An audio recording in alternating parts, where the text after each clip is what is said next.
Today I spoke with Miss Bain to talk about her opinions and first impressions about our school.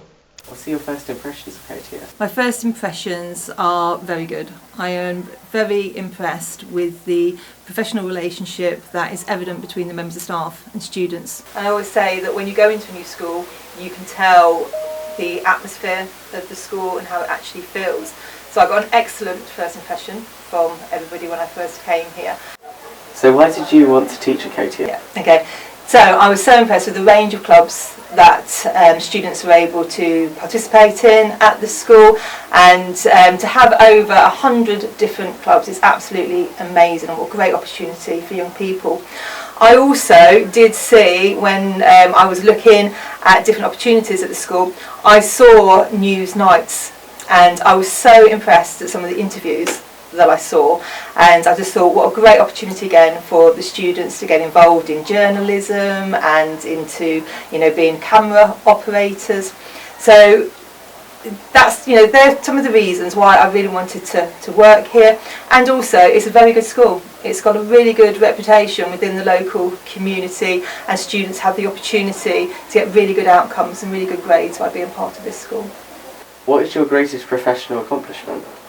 My greatest accomplishment, I would say, happens every year, and that's when the students in their GCSE years and their A-level years get their examination results, and to see the look on the students' faces when they've got the grades that they've worked so hard for the whole of their time at KTS or any school in which I've worked in is absolutely incredible to me.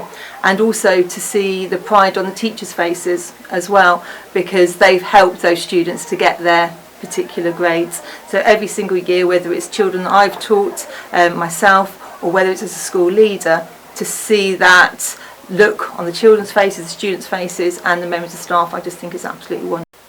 Why did you want to become a teacher? Okay, I actually got asked that question when I was interviewed, and the truthful answer, because I always like to be truthful, is that I actually never wanted to be a teacher initially, and that's quite a strange thing to say. My mother was a teacher, and she was actually a deputy head, so I saw all the numerous hours that teachers spend doing their marking, at evening meetings, working at the weekends, and I thought, gosh, that's a really hard job to actually do. I then saw a degree course for a business education and IT teaching course, which is a 4-year degree in Brighton, and I actually started on the course, again not really thinking I was going to be a teacher. I started that course when I was 18. Within about 2 months of that course, when I was still 18, I was put in a classroom and I started teaching sixth form students who were a year younger than me. That's quite a daunting thing to actually do.